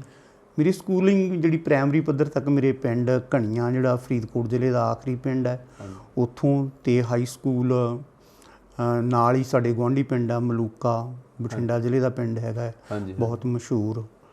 ਤੇ ਮਾਨਯੋਗ ਸਿਕੰਦਰ ਸਿੰਘ ਮਲੂਕਾ ਜਿਹੜੇ ਪਿੰਡ ਦੇ ਨੇ, ਗੁਰਪ੍ਰੀਤ ਸਿੰਘ ਮਲੂਕਾ, ਉਸ ਪਿੰਡ ਦੇ ਵਿੱਚ ਮੇਰੀ ਤਾਲੀਮ ਹਾਸਲ ਹੋਈ। ਮੈਂ ਗੱਲ ਉਚੇਚੇ ਤੌਰ 'ਤੇ ਬੜੇ ਮਾਣ ਨਾਲ ਦੱਸਣੀ ਚਾਹਾਂਗਾ ਕਿ ਮੈਂ ਜਿਹੜੀਆਂ ਕਿਰਿਆਤਮਕ ਜਿਹੜੀਆਂ ਇਹ ਕਿਰਿਆਵਾਂ ਹੈਗੀਆਂ ਇਹਦੇ ਵਿੱਚ ਵੀ ਅੱਗੇ ਸੀ, ਪੜ੍ਹਾਈ ਦੇ ਵਿੱਚ ਵੀ ਤੇ ਖੇਡਾਂ ਦੇ ਵਿੱਚ ਵੀ। ਮੈਂ ਹਰ ਕਲਾਸ 'ਚੋਂ ਟੌਪ ਕੀਤਾ 10ਵੀਂ ਤੱਕ ਤੇ ਆਪਦੀ ਟੀਮ ਖੋ-ਖੋ ਦਾ ਕੈਪਟਨ ਵੀ ਰਿਹਾ। ਤਾਂ ਸਾਡੇ ਸਕੂਲ ਮਲੂਕੇ ਤੇ ਆਨਰ ਬੋਰਡ ਦੇ ਉੱਪਰ ਖੇਡ ਸਿਤਾਰਿਆਂ 'ਚ ਤੇ ਵਿੱਦਿਅਕ ਸਿਤਾਰਿਆਂ 'ਚ ਮੇਰਾ ਹੁਣ ਵੀ ਨਾਂ ਜਿਹੜਾ ਹੈਗਾ ਉੱਥੇ ਲਿਖਿਆ ਹੈਗਾ, ਪੜ੍ਹਿਆ ਜਾ ਸਕਦਾ ਹੈ। ਉਚੇਰੀ ਸਿੱਖਿਆ ਤੁਸੀਂ ਬਠਿੰਡੇ ਆ ਗਏ ਫਿਰ? ਫਰੀਦਕੋਟ। ਮੈਂ ਉਚੇਰੀ ਸਿੱਖਿਆ ਮੈਂ ਕਾਲਜ ਨਹੀਂ ਗਿਆ ਗਾ। ਮੈਂ ਪ੍ਰੋਫੈਸ਼ਨਲ ਜਿਹੜਾ ਕੋਰਸ ਕੀਤਾ JBT, ਤੇ ਉਸ ਤੋਂ ਬਾਅਦ JBT ਕਰਕੇ ਮੈਂ ਟੀਚਰ ਲੱਗ ਗਿਆ। ਤੇ ਮੇਰੀ ਜਿੰਨੀ ਵੀ ਕੁਆਲੀਫਿਕੇਸ਼ਨ ਹੈਗੀ ਆ, ਯੋਗਤਾ ਹੈਗੀ ਆ, ਸਾਰੀ ਪ੍ਰਾਈਵੇਟ ਹੈਗੀ ਆ। ਮੈਰਿਜ ਤੱਕ BA ਮੈਂ ਕਰ ਲਈ ਸੀਗੀ। ਉਸ ਤੋਂ ਬਾਅਦ B.Ed, ਪ੍ਰਭਾਕਰ ਤੇ 4 MA ਜਿਹੜੀਆਂ ਮੇਰੀਆਂ ਉਹ ਪ੍ਰਾਈਵੇਟ ਕੀਤੀਆਂ ਮੈਂ। ਹਾਂ, ਮੈਰਿਜ ਤੋਂ ਬਾਅਦ। ਮੈਰਿਜ ਤੋਂ ਬਾਅਦ ਮਤਲਬ MA ਕਿਹੜੀਆਂ ਕੀਤੀਆਂ ਤੁਹਾਡੀ? MA ਮੈਂ ਹਿੰਦੀ, ਪੰਜਾਬੀ, ਪੋਲੀਟੀਕਲ ਸਾਇੰਸ ਤੇ ਸਰੀਰਕ ਸਿੱਖਿਆ 4 MA। ਹੁਣ ਰਿਟਾਇਰ ਹੋ ਚੁੱਕੇ ਹੋ? ਲਾਸਟ ਈਅਰ ਰਿਟਾਇਰ ਹੋਏ ਮੇਰੇ ਖਿਆਲ? ਪਿਛਲੇ ਸਾਲ। ਹਾਂਜੀ। ਹਾਂ, ਤੇ ਕੀ ਪੜ੍ਹਾਉਂਦੇ ਰਹੇ ਹੋ ਤੁਸੀਂ? ਮੈਂ ਹਿੰਦੀ ਸਬਜੈਕਟ ਪੜ੍ਹਾਉਂਦਾ ਰਿਹਾ ਹੈਗਾ। ਮਤਲਬ ਥੋੜ੍ਹਾ ਜਿਹਾ ਪਿੰਡਾਂ ਵਾਲੇ ਐਂ ਜੇ ਨਹੀਂ ਕਹਿੰਦੇ ਹੁੰਦੇ ਸੀ ਯਾਰ ਵੀ ਇੱਕ ਸਰਦਾਰ ਬੰਦਾ, ਸਾਡੇ ਪਿੰਡਾਂ ਦਾ ਆਪਦਾ ਬੰਦਾ, ਪੜ੍ਹਾਉਂਦਾ ਉਹ ਹਿੰਦੀ ਹੈ? ਹਾਂ, ਹੈਰਾਨ ਤਾਂ ਹੁੰਦੇ, ਸਾਰੇ ਹੈਰਾਨ ਹੁੰਦੇ ਹੈਗੇ ਆ, ਪਰ ਮੈਂ ਹਿੰਦੀ ਦੇ ਵਿੱਚ ਪੰਜਾਬੀ ਦੇ ਮੁਕਾਬਲੇ ਬਿਹਤਰ ਸੀਗਾ। ਮੇਰੇ ਹਿੰਦੀ 'ਚੋਂ ਨੰਬਰ ਜਿਹੜੇ 10ਵੀਂ 'ਚੋਂ ਵੱਧ ਆਏ ਹੋਏ ਆ। ਮੈਨੂੰ ਕਦੇ ਵੀ ਹਿੰਦੀ ਔਖੀ ਨਹੀਂ ਲੱਗੀਗੀ। ਤੇ ਮੈਂ ਹਿੰਦੀ ਵਾਲੇ ਪਾਸੇ ਇਸ ਕਰਕੇ ਆਇਆ ਕਿਉਂਕਿ ਇੱਧਰ ਜਿਹੜੇ ਰੁਜ਼ਗਾਰ ਦੇ ਚਾਂਸਸ ਬਹੁਤ ਜ਼ਿਆਦਾ ਸੀਗੇ, ਮੈਦਾਨ ਖਾਲੀ ਸੀਗਾ ਬਿਲਕੁਲ। ਤੇ ਮੈਂ ਆਪਦੀ ਗੇਂਦ ਸਿੱਟ ਲਈ ਤੇ ਪਹਿਲੀ ਹਿੱਟ ਦੇ ਨਾਲ ਜਿਹੜਾ ਗੋਲ ਹੋ ਗਿਆ। ਵਧੀਆ ਜੌਬ ਮਿਲ ਗਈ। ਮੈਂ ਇਕੱਲਾ ਸਰਦਾਰ ਸੀਗਾ ਇੰਟਰਵਿਊ ਵੇਲੇ, ਤੇ ਮੈਨੂੰ ਕਹਿ ਦਿੱਤਾ ਸੀਗਾ ਵੀ ਤੁਸੀਂ ਸਿਲੈਕਟਡ ਹੈਗੇ ਆ। ਐਗਜ਼ਾਮੀਨੇਸ਼ਨ ਹਾਲ ਦੇ ਵਿੱਚ ਵੀ ਮੈਂ ਸਰਦਾਰ ਇਕੱਲਾ ਹੀ ਹੁੰਦਾ ਸੀਗਾ। ਤਾਂ ਹੁਣ ਵੀ ਜਦੋਂ ਮੈਂ ਦੱਸਦਾ ਹੁੰਦਾ ਸੀ ਵੀ ਮੈਂ ਹਿੰਦੀ ਅਧਿਆਪਕ ਹਾਂ, ਤਾਂ ਲੋਕ ਸੁਣ ਕੇ ਹੈਰਾਨ ਹੁੰਦੇ ਸੀ ਵੀ ਉਹ ਸਮਝਦੇ ਸੀ ਜੇ ਪੰਜਾਬੀ ਅਧਿਆਪਕ ਹੈ, ਕਿਉਂਕਿ ਲੇਖਕ ਹੈਗਾ ਇੱਕ। ਤੇ ਜਿਹੜੀ ਲੇਖਣੀ ਤੁਹਾਡੀ ਪੰਜਾਬੀ 'ਚ ਹੀ ਹੈ ਸਾਰੀ? ਲਿਖਣੀ ਮੇਰੀ ਪੰਜਾਬੀ 'ਚ ਹੈ। ਮੈਂ ਹਿੰਦੀ 'ਚ ਕੁਛ ਨਹੀਂ ਲਿਖਿਆ ਗਾ, ਸਿਰਫ ਇੱਕ ਕਵਿਤਾ ਲਿਖੀ ਸੀਗੀ, ਬਹੁਤ ਦੇਰ ਹੋ ਗਈ ਹੈਗੀ ਆ। ਮੈਂ ਪੜ੍ਹਦਾ ਪਰ ਦੋਨੇ ਭਾਸ਼ਾਵਾਂ ਦਾ ਸਾਹਿਤ ਹੈ, ਹਿੰਦੀ ਦਾ ਵੀ ਤੇ ਦੂਸਰਾ। ਫਿਰ ਇਹ ਸੁਮੇਲ ਕਿਵੇਂ ਸੈੱਟ ਕੀਤਾ ਵੀ ਲਿਖਣਾ ਪੰਜਾਬੀ 'ਚ ਤੇ ਪੜ੍ਹਾਉਣੀ ਹਿੰਦੀ? ਇਹ ਕੋਈ ਔਖਾ ਨਹੀਂ ਗਾ। ਸਕੂਲ ਦੇ ਵਿੱਚ ਮੈਂ ਹਿੰਦੀ ਬੋਲਦਾ ਸੀ ਅਤੇ ਆਪਣੇ ਕਲਾਸਰੂਮ ਦੇ ਵਿੱਚ ਪੰਜਾਬੀ ਮੇਰੀ ਮਾਂ ਬੋਲੀ ਹੈਗੀ ਹੈ। ਤਾਂ ਇਹ ਸੰਸਾਰ ਪ੍ਰਸਿੱਧ ਇੱਕ ਤੱਥ ਹੈਗਾ ਮਨੋਵਿਗਿਆਨਕ ਵੀ, ਕਿ ਜਿੰਨਾ ਵਧੀਆ ਬੰਦਾ ਆਪਣੀ ਮਾਂ ਬੋਲੀ 'ਚ ਆਪਣੇ ਆਪ ਨੂੰ ਪ੍ਰਗਟ ਕਰ ਸਕਦਾ, ਹੋਰ ਕਿਸੇ ਭਾਸ਼ਾ 'ਚ ਨਹੀਂ ਗਾ। ਸਾਨੀ ਸਾਹਿਬ ਇੱਕ ਰਾਈਟਰ ਹੋਏ ਨੇ, ਤਮਸ ਸੀਰੀਅਲ ਜਿਨ੍ਹਾਂ ਦਾ ਸੀਗਾ, ਤਾਂ ਉਹ ਰਵਿੰਦਰਨਾਥ ਟੈਗੋਰ ਸਾਹਿਬ ਕੋਲ ਅੰਗਰੇਜ਼ੀ ਦੇ ਵਿੱਚ ਕੁਝ ਕਵਿਤਾਵਾਂ ਲਿਖ ਕੇ ਲੈ ਕੇ ਗਏ, ਉਰਦੂ ਤੇ ਅੰਗਰੇਜ਼ੀ ਦੇ ਵਿੱਚ ਸ਼ਾਇਦ। ਤਾਂ ਉੱਥੇ ਉਹਨਾਂ ਨੇ, ਟੈਗੋਰ ਸਾਹਿਬ ਨੇ ਉਹਨਾਂ ਨੂੰ ਪੁੱਛਿਆ ਕਿ ਤੁਹਾਡੀ ਜਿਹੜੀ ਮਾਂ ਬੋਲੀ ਕਿਹੜੀ ਹੈਗੀ ਆ? ਉਹ ਕਹਿੰਦੇ ਮਾਂ ਬੋਲੀ ਤਾਂ ਮੇਰੀ ਪੰਜਾਬੀ ਹੈਗੀ ਆ। ਉਹ ਕਹਿੰਦੇ ਜਦੋਂ ਮਾਂ ਬੋਲੀ ਪੰਜਾਬੀ 'ਚ ਕਵਿਤਾਵਾਂ ਲਿਖੀਆਂ ਨਾ ਜਿਹੜੀਆਂ, ਉਹ ਮੈਨੂੰ ਦਿਖਾਉਣ ਵਾਸਤੇ ਲੈ ਕੇ ਆਈ, ਇਹ ਵਾਪਸ ਲੈ ਜਾ। ਉਹਨਾਂ ਦਾ ਮਕਸਦ ਇਹੀ ਸੀਗਾ ਕਿ ਮਾਂ ਬੋਲੀ ਦੇ ਵਿੱਚ ਤੂੰ ਲਿਖ ਜੇ ਵੱਡਾ ਸਾਹਿਤਕਾਰ ਬਣਨਾ ਹੈ। ਤਾਂ ਰਵਿੰਦਰਨਾਥ ਟੈਗੋਰ ਸਾਹਿਬ ਦੀ ਜਿਹੜੀ ਗੀਤਾਂਜਲੀ ਹੈ, ਜਿਹਨੂੰ ਨੋਬਲ ਪ੍ਰਾਈਜ਼ ਮਿਲਿਆ, ਉਹ ਬੰਗਲਾ ਦੇ ਵਿੱਚ ਹੈਗੀ ਹੈ। ਜਿੰਨੀਆਂ ਵੀ ਹੁਣ ਤੱਕ ਕਲਾਸਿਕ ਕਿਤਾਬਾਂ ਹੋਈਆਂ ਹੈਗੀਆਂ, ਉਹ ਮਾਂ ਬੋਲੀ ਦੇ ਵਿੱਚ ਹੈ। ਬਾਅਦ ਦੇ ਵਿੱਚ ਦੂਜੀਆਂ ਭਾਸ਼ਾਵਾਂ 'ਚ ਟਰਾਂਸਲੇਟ ਹੋਈਆਂ। ਜਿਵੇਂ ਸ਼ਾਇਰੀ 'ਚ ਤੁਸੀਂ ਆ ਗਏ, ਅੱਛੇ ਸ਼ਾਇਰ ਬਣ ਗਏ, ਜਿਹੜੀਆਂ ਸਾਹਿਤ ਸਭਾਵਾਂ ਬਣੀਆਂ ਹੋਈਆਂ ਉਹਨਾਂ ਨਾਲ ਤੁਸੀਂ ਜੁੜੇ ਹੋਏ ਹੋਵੋਗੇ। ਉਹਨਾਂ ਨਾਲ ਜੁੜਨਾ ਤਾਂ ਲਾਜ਼ਮੀ ਹੋ ਜਾਂਦਾ ਹੈਗਾ, ਕਿਉਂਕਿ ਜਿਵੇਂ ਅੱਖਰ ਗਿਆਨ ਦੇਣ ਵਾਸਤੇ ਸਕੂਲ ਕੰਮ ਕਰਦੇ ਹੈਗੇ ਆ, ਮਦਰਸੇ ਕੰਮ ਕਰਦੇ ਹੈਗੇ ਆ। ਜੇ ਬੱਚੇ ਨੇ ਊੜਾੜਾ ਸਿੱਖਣਾ ਤਾਂ ਉਹ ਸਕੂਲ 'ਚ ਜਾ ਕੇ ਤਾਲੀਮ ਜਿਹੜੀ ਹੈਗੀ ਆ ਸਿੱਖਣੀ ਪੈਂਦੀ ਹੈ। ਇਸੇ ਤਰ੍ਹਾਂ ਜਿਹੜੇ ਹੈਗੇ ਆ ਸਾਹਿਤ ਦੇ ਸਕੂਲ ਵੀ ਹੈਗੇ ਨੇ। ਮੈਂ ਦੀਪਕ ਸਕੂਲ ਨਾਲ ਸੰਬੰਧਿਤ ਰਿਹਾ ਹੈਗਾ ਹੈ, ਅਤੇ ਸਾਹਿਤ ਸਭਾਵਾਂ ਵੀ ਇਹ ਰੋਲ ਅਦਾ ਕਰਦੀਆਂ। ਮੇਰੇ ਉਸਤਾਦ ਦੀਪਕ ਜਤੋਈ ਹਨ, ਅਤੇ ਮੈਂ ਜਿਹੜੀਆਂ ਪੰਜਾਬੀ ਸਾਹਿਤ ਸਭਾ ਜੈਤੋ ਦੇ ਨਾਲ 1985 ਦੇ ਵਿੱਚ ਮੈਂ ਉਹਦੀ ਮੈਂਬਰਸ਼ਿਪ ਲਈ। ਤਾਂ ਉੱਥੇ ਕੀ ਹੁੰਦਾ ਹੈਗਾ, ਇੱਕ ਰਚਨਾ ਪੜ੍ਹਦਾ ਹੈ ਅਤੇ ਬਾਕੀ ਸਾਰੇ ਉਸ ਰਚਨਾ ਨੂੰ ਘੋਖਦੇ ਹੈਗੇ ਆ। ਉਹਦੇ ਚੰਗੇ ਅਤੇ ਮਾੜੇ ਪੱਖ ਦੋਨਾਂ ਬਾਰੇ ਜਿਹੜਾ ਲੇਖਕ ਆ ਉਹਨੂੰ ਦੱਸਿਆ ਜਾਂਦਾ ਵੀ ਤੇਰੀ ਰਚਨਾ 'ਚ ਆਹ ਖੂਬੀ ਹੈ ਅਤੇ ਆਹ ਜਿਹੜਾ ਨੁਕਸ ਹੈਗਾ ਇਹਨੂੰ ਭਾਈ ਦੂਰ ਕਰ ਲਾ। ਤਾਂ ਮੈਂ ਇਸ ਕਰਕੇ ਇਹਨਾਂ ਸੁਭਾਵਾਂ ਨਾਲ ਜੁੜਿਆ। ਪੰਜਾਬੀ ਸਾਹਿਤ ਸਭਾ ਜਦੋਂ ਮੈਂ ਬਠਿੰਡੇ ਇੱਥੇ ਪਲਾਨ ਕੀਤਾ ਤਾਂ ਪੰਜਾਬੀ ਸਾਹਿਤ ਸਭਾ ਬਠਿੰਡਾ ਨਾਲ ਜੁੜਿਆ। ਉਹਦਾ ਪਹਿਲਾਂ ਸਕੱਤਰ ਰਿਹਾ, ਫਿਰ 3 ਵਾਰ ਜਨਰਲ ਸੈਕਟਰੀ ਰਿਹਾ। ਹੁਣ ਮੈਂ ਸਾਡੀ ਇੱਕ ਇੱਥੇ ਸਾਹਿਤ ਸਿਰਜਣਾ ਮੰਚ ਨਾਂ ਦੀ ਜਥੇਬੰਦੀ ਹੈ, ਜਿਹਦਾ ਮੈਂ ਬਾਨੀ ਪ੍ਰਧਾਨ ਹੈਗਾ ਹੈ। ਤਾਂ ਹੁਣ ਦੂਸਰੀ ਵਾਰ ਵੀ ਮੈਨੂੰ ਚੁਣਿਆ ਗਿਆ ਹੈ। ਇਸ ਤੋਂ ਇਲਾਵਾ ਇੱਕ ਸਾਡੀ ਲੇਖਕਾਂ ਦੀ ਜਥੇਬੰਦੀ ਹੈਗੀ ਹੈ, ਜਿਹਨੂੰ ਲੇਖਕਾਂ ਦੀ ਪਾਰਲੀਮੈਂਟ ਵੀ ਕਿਹਾ ਜਾਂਦਾ ਹੈਗਾ, ਕੇਂਦਰੀ ਪੰਜਾਬੀ ਲੇਖਕ ਸਭਾ। ਸੰਸਾਰ ਪੱਧਰ ਦੇ ਲੇਖਕ ਉਹਦੇ ਵਿੱਚ ਉਹਦੇ ਮੈਂਬਰ ਹੈਗੇ ਆ, ਕਿ ਕੈਨੇਡਾ, ਕਿ ਅਮਰੀਕਾ, ਪਾਕਿਸਤਾਨ। ਅਤੇ ਉਹਦੇ 'ਚ ਮੈਂ 2012 ਤੋਂ ਕੰਮ ਕਰ ਰਿਹਾ ਹੈਗਾ ਹੈ। 2 ਵਾਰ ਮੈਂ ਉਹਦਾ ਸਕੱਤਰ ਵੀ ਰਿਹਾ, ਫਿਰ ਕਾਰਜਕਾਰੀ ਜਨਰਲ ਸਕੱਤਰ ਵੀ ਰਿਹਾ। ਤਾਂ ਇਸ ਤੋਂ ਬਾਅਦ ਇਸ ਵਕਤ ਮੈਂ ਉਹਦਾ ਮੀਤ ਪ੍ਰਧਾਨ ਹੈਗਾ ਹੈ, ਉਹਦੇ 'ਤੇ ਅਹੁਦੇ 'ਤੇ ਕੰਮ ਕਰ ਰਿਹਾ, ਸੇਵਾ ਕਰ ਰਿਹਾ। ਇਹ ਵੀ ਸਭਾ 'ਚ ਜੇ ਅਸੀਂ ਮੈਂਬਰ ਹੁੰਦੇ ਹਾਂ ਤਾਂ ਉਹਦਾ ਫਾਇਦਾ ਕੀ ਹੁੰਦਾ ਅਤੇ ਨੁਕਸਾਨ ਕੀ ਹੁੰਦਾ? ਫਾਇਦਾ ਤਾਂ ਇਹ ਹੁੰਦਾ ਹੈਗਾ, ਤੁਸੀਂ ਜਿੰਨੇ ਵੱਡੇ ਕੈਨਵਸ 'ਤੇ ਵਿਚਰੋਗੇ, ਤੁਹਾਡਾ ਵੱਡੇ ਬੰਦਿਆਂ ਨਾਲ ਉਹ 'ਚ ਵਾਹ ਪੈਂਦਾ ਹੈਗਾ, ਸਕੋਲਰ ਬੰਦਿਆਂ ਨਾਲ, ਉਹਨਾਂ ਤੋਂ ਤੁਸੀਂ ਸਿੱਖਦੇ ਹੈਗੇ ਆ। ਤਾਂ ਜਿਹੜਾ ਨੁਕਸਾਨ ਹੁੰਦਾ ਹੈਗਾ ਉਹ ਸਿਰਜਣਾ ਦੇ ਵਿੱਚ ਨੁਕਸਾਨ ਹੁੰਦਾ ਥੋੜ੍ਹਾ ਜਿਹਾ, ਕਿਉਂਕਿ ਉਹ ਜਥੇਬੰਦਕ ਕਾਰਜ ਹੁੰਦੇ ਹੈਗੇ ਆ। ਜਿਵੇਂ ਭਾਸ਼ਾ ਦਾ ਮਾਮਲਾ ਹੀ ਆ ਸਾਡਾ ਹੈਗਾ ਹੈ, ਤਾਂ ਸਰਕਾਰ ਦੇ ਵਿਰੁੱਧ ਮੁਜ਼ਾਹਰੇ, ਧਰਨੇ ਵੀ ਕਰਨੇ ਪੈਂਦੇ ਐ। ਤਾਂ ਹੋਰ ਕਾਨਫਰੰਸਾਂ, ਸੈਮੀਨਾਰ, ਉੱਧਰ ਵਕਤ ਵੀ ਜਾਇਆ ਹੁੰਦਾ ਹੈਗਾ ਹੈ, ਅਤੇ ਉਹੀ ਵਕਤ ਨਹੀਂ ਸਿਰਜਣਾ ਨੂੰ ਦਿੱਤਾ ਜਾ ਸਕਦਾ ਹੈਗਾ ਹੈ। ਥੋੜ੍ਹੀ ਜਿਹੀ ਸਿਰਜਣਾ 'ਤੇ ਅਸਰ ਜਿਹੜਾ ਉਹਦਾ ਪੈਂਦਾ ਹੈਗਾ ਹੈ। ਪਰ ਮੇਰਾ ਇੱਕ ਤਰਕ ਹੈਗਾ ਹੈ ਕਿ ਕਿਸੇ ਵੀ ਲੇਖਕ ਨੂੰ, ਕਿਸੇ ਵੀ ਵਿਅਕਤੀ ਨੂੰ ਸੰਗਠਨ ਦੇ ਵਿੱਚ ਬੱਝਣਾ ਬਹੁਤ ਜ਼ਰੂਰੀ ਹੈਗਾ ਹੈ। ਕਿਉਂਕਿ ਜਿਹੜਾ ਸੰਸਾਰ ਸਾਮਰਾਜਵਾਦ ਹੈਗਾ ਹੈ, ਉਹ ਤਾਂ ਲੋਕਾਂ ਨੂੰ ਤੋੜਨਾ ਚਾਹੁੰਦਾ ਹੈਗਾ ਹੈ। ਜਿੰਨੇ ਤੁਸੀਂ ਜੁੜ ਕੇ ਚੱਲੋਗੇ ਤੁਸੀਂ ਵੱਧ ਤਾਕਤਵਰ ਹੋਵੋਗੇ, ਜਿੰਨੇ ਤੁਸੀਂ ਇਕੱਲੇ ਇਕੱਲੇ ਰਹੋਗੇ। ਜਿਹੜੀ ਏਕਤਾ ਵਿੱਚ ਬਲ ਹੈ, ਤੁਸੀਂ ਕਹਾਣੀ ਜਿਹੜੀ ਆ ਉਹ ਪੜ੍ਹੀ ਹੋਣੀ ਆ, ਸੁਣੀ ਹੋਣੀ ਹੈਗੀ ਹੈ। ਇਸ ਕਰਕੇ ਸੰਗਠਿਤ ਹੋਣਾ ਬਹੁਤ ਜ਼ਰੂਰੀ ਆ। ਕਿਸੇ ਵੀ ਕਲਾਕਾਰ ਨੂੰ, ਕਿਸੇ ਮੁਲਾਜ਼ਮ ਨੂੰ ਕਿਸੇ ਸੰਗਠਨ ਦੇ ਵਿੱਚ ਬੱਝਣਾ ਬਹੁਤ ਜ਼ਰੂਰੀ ਹੈਗਾ। ਕਨ੍ਹਈਆ ਸਾਹਿਬ, ਜੇ ਆਪਾਂ ਦੇਖਿਆ ਜਾਵੇ, ਜਿਹੜੇ ਰਾਈਟਰ, ਲੇਖਕ, ਸ਼ਾਇਰ ਜਾਂ ਜੋ ਵੀ ਲਿਖਿਆ ਜਾਂਦਾ ਹੈ, ਜੋ ਆਪ ਮਾਰੇ ਲਿਖਿਆ ਜਾਂਦਾ ਹੈ, ਜੇ ਕੋਈ ਕਹਿ ਕੇ ਲਿਖਵਾਵੇ ਤਾਂ ਵੱਖਰੀ ਗੱਲ ਹੈ, ਜੋ ਆਪ ਮਾਰੇ ਲਿਖਿਆ ਜਾਂਦਾ ਹੈ ਉਹ ਹੁਕਮਰਾਨਾਂ ਦੇ ਜਾਂ ਸਰਕਾਰਾਂ ਦੇ ਖਿਲਾਫ ਹੀ ਕਿਉਂ ਲਿਖਿਆ ਜਾਂਦਾ ਹਮੇਸ਼ਾ? ਜਿੰਨੀਆਂ ਵੀ ਹੁਣ ਦੁੱਖ ਤਕਲੀਫਾਂ ਹੈਗੀਆਂ ਆਵਾਮ ਨੂੰ, ਆਮ ਬੰਦੇ ਨੂੰ, ਉਹ ਸਾਰੀਆਂ ਦੀਆਂ ਸਾਰੀਆਂ ਹੁਕਮਰਾਨਾਂ ਨੇ ਪੈਦਾ ਕੀਤੀਆਂ ਹੋਈਆਂ ਹੈਗੀਆਂ। ਠੀਕ ਹੈ ਜੀ। ਹੁਕਮਰਾਨਾਂ ਨੂੰ ਟਰੈਕ 'ਤੇ ਲਿਆਉਣ ਵਾਸਤੇ, ਲੀਹ 'ਤੇ ਲਿਆਉਣ ਵਾਸਤੇ ਜਿਹੜਾ ਇੱਕ ਲੇਖਕ ਹੈ, ਕਲਾਕਾਰ ਆ, ਉਹ ਆਪਣਾ ਰੋਲ ਪਲੇ ਕਰਦਾ ਹੈਗਾ ਹੈ। ਵੈਸੇ ਜਿਹੜੀਆਂ ਇਹ ਕੰਮ ਮੁੱਖ ਤੌਰ 'ਤੇ ਜਿਹੜੀਆਂ ਰਾਜਨੀਤਿਕ ਪਾਰਟੀਆਂ ਹੁੰਦੀਆਂ, ਵਿਰੋਧੀ ਪਾਰਟੀਆਂ, ਜਿਹੜੀਆਂ ਲੋਕ ਜਥੇਬੰਦੀਆਂ ਹੁੰਦੀਆਂ ਹੈਗੀਆਂ ਉਹਨਾਂ ਦਾ ਕੰਮ ਹੈਗਾ। ਪਰ ਜਿਹੜਾ ਇੱਕ ਕਲਾਕਾਰ ਹੈਗਾ ਸਹਾਇਕ ਦੇ ਤੌਰ 'ਤੇ ਉਹ ਇਹ ਕੰਮ ਕਰਦਾ ਹੈਗਾ। ਸਾਹਿਤ ਇਕੱਲਾ ਮਨੋਰੰਜਨ ਨਹੀਂ ਗਾ, ਸਾਹਿਤ ਬੰਦੇ ਦੀ ਸ਼ਖਸੀਅਤ ਨੂੰ ਵੀ ਨਿਖਾਰਦਾ ਹੈਗਾ। ਸਾਹਿਤਕਾਰ ਆ ਜਿਹੜਾ ਉਹ ਹਾਕਮ ਦੀਆਂ ਅੱਖਾਂ 'ਚ ਅੱਖਾਂ ਪਾ ਕੇ ਦੇਖਦਾ ਹੈਗਾ ਹੈ। ਜੇ ਮੈਂ ਕਹਾਂ ਕਿ ਜਿੰਨਾ ਡਰ ਜਿਹੜਾ ਹੈਗਾ ਹੈ ਇੱਕ ਬੰਦੂਕਧਾਰੀ ਤੋਂ ਇੱਕ ਹਾਕਮ ਨੂੰ ਹੋ ਸਕਦਾ ਹੈਗਾ ਹੈ, ਬੰਦੂਕਧਾਰੀਆਂ ਦੇ ਸੰਗਠਨ ਤੋਂ, ਉਸ ਤੋਂ ਵੱਧ ਜਿਹੜਾ ਹੈਗਾ ਡਰ ਉਹਨਾਂ ਨੂੰ ਲੇਖਕਾਂ ਤੋਂ, ਕਲਮਕਾਰਾਂ ਤੋਂ ਹੁੰਦਾ ਹੈਗਾ ਡਰ। ਇਸੇ ਕਰਕੇ ਉਹ ਲੇਖਕਾਂ ਨੂੰ, ਕਲਮਕਾਰਾਂ ਨੂੰ ਜੇਲ੍ਹਾਂ ਵਿੱਚ ਡੱਕਦੇ ਆ। ਇਸ ਵਕਤ ਵੀ ਤੇਲਗੂ ਕਵੀ ਬਰਬਰਾ ਰਾਓ ਆ ਜਿਹੜਾ ਹੈਗਾ ਉਹ ਜੇਲ੍ਹ ਵਿੱਚ ਡੱਕਿਆ ਹੋਇਆ ਹੈਗਾ। ਠੀਕ ਹੈ, ਠੀਕ। ਕਿਉਂਕਿ ਉਹਦੀ ਕਲਮ ਜਿਹੜੀ ਹੈਗੀ ਆ ਉਹ ਹਾਕਮ ਦੇ ਵਿਰੁੱਧ ਲਿਖਦੀ ਹੈਗੀ ਆ ਕਿ ਭਾਈ ਤੂੰ ਇੱਥੇ ਫਾਉਲ ਕਰ ਰਿਹਾ, ਇੱਥੇ ਗਲਤ ਕਰ ਰਿਹਾ ਹੈਗਾ, ਇੱਥੋਂ ਇਹਨੂੰ ਠੀਕ ਕਰ। ਕਣੇ ਸਾਹਿਬ ਇੱਕ ਗੱਲ ਮੈਂ ਹੋਰ ਕਹਾਂਗਾ ਕਿ ਜਿਹੜੇ ਗੀਤ ਹੈ, ਗਾਣੇ ਜਿਹੜੇ ਆਪਾਂ ਪੰਜਾਬੀ ਹੈ, ਹਿੰਦੀ ਹੈ, ਜੋ ਵੀ ਗਾਣੇ ਆ, ਕੀ ਇਹਨੂੰ ਵੀ ਤੁਸੀਂ ਸਾਹਿਤ ਦਾ ਹਿੱਸਾ ਮੰਨਦੇ ਹੋ? ਬਿਲਕੁਲ। ਗਾਣੇ ਦੋ ਤਰ੍ਹਾਂ ਦੇ ਹੈਗੇ ਆ। ਇੱਕ ਤਾਂ ਜਿਹੜੇ ਹੈਗੇ ਆ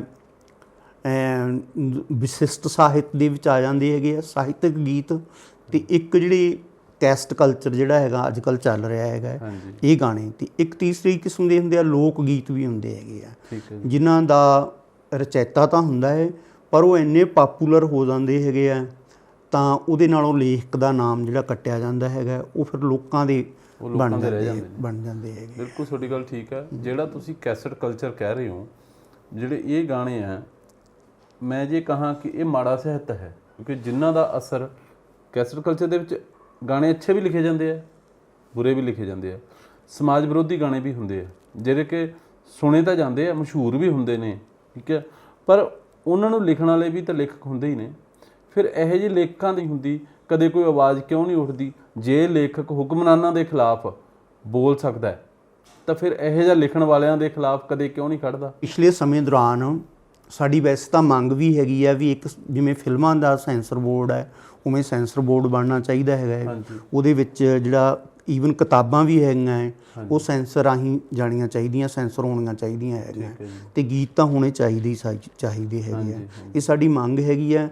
ਪਿਛਲੇ ਸਮੇਂ ਦੌਰਾਨ ਆਪਣੇ ਇੱਥੋਂ ਬਠਿੰਡਾ ਦੀ ਕਹਾਣੀਕਾਰ ਆ ਤਰਜੀਤ, ਉਹਨਾਂ ਨੇ ਇੱਕ ਅਸ਼ਲੀਲ ਗਾਣਾ ਲਿਖਣ ਵਾਲੇ ਅਤੇ ਗਾਉਣ ਵਾਲੇ ਗਾਇਕ ਦੇ ਵਿਰੁੱਧ ਅਦਾਲਤ ਦੇ ਵਿੱਚ ਮੁਕੱਦਮਾ ਵੀ ਦਰਜ ਕਰਵਾਇਆ ਸੀਗਾ। ਠੀਕ ਹੈ ਜੀ। ਪਰ ਉਹਦਾ ਨਤੀਜਾ ਪਤਾ ਨਹੀਂ ਕੀ ਨਿਕਲਿਆ ਹੈਗਾ ਹੈ।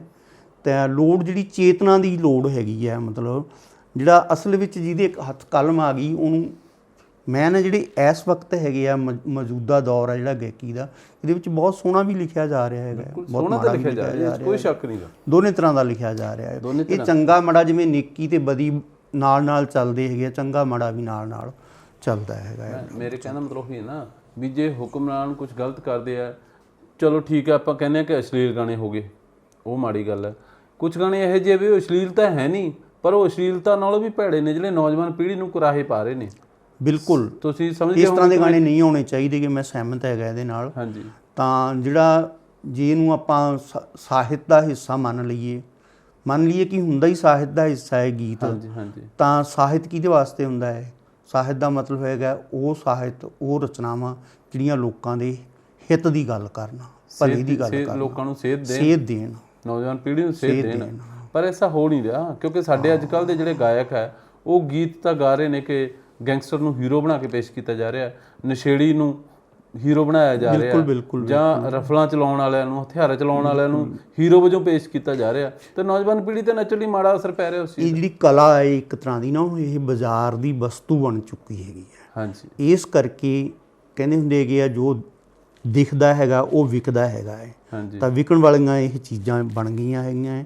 ਜਿਹੜੀ ਗਾਇਕੀ ਖਾਸ ਕਰਕੇ ਹੈਗੀ ਹੈ ਬਹੁਤ ਵੱਡੀ ਇੱਕ ਇਹ ਸਨਅਤ ਹੈਗੀ ਹੈ ਜਿਹਦੇ ਵਿੱਚ ਕਰੋੜਾਂ ਅਰਬਾਂ ਦਾ ਬਿਜ਼ਨਸ ਹੈਗਾ ਹੈ। ਅਤੇ ਉਹਦੇ ਵਿੱਚ ਜਦੋਂ ਇਸ ਤਰ੍ਹਾਂ ਦੇ ਗੀਤ ਚੱਲ ਜਾਂਦੇ ਹੈਗੇ ਆ ਤਾਂ ਜਿਹੜੇ ਹੈਗੇ ਆ ਗੀਤਕਾਰ ਲਿਖਦੇ ਵੀ ਆ ਅਤੇ ਗਾਇਕ ਗਾਉਂਦੇ ਵੀ ਆ, ਅਤੇ ਕੰਪਨੀਆਂ ਜਿਹੜੀਆਂ ਉਹ ਤੋਂ ਆਪਣਾ ਮੁਨਾਫੇ ਨਾਲ ਹੱਥ ਵੀ ਰੰਗਦੀਆਂ ਹੈਗੀਆਂ।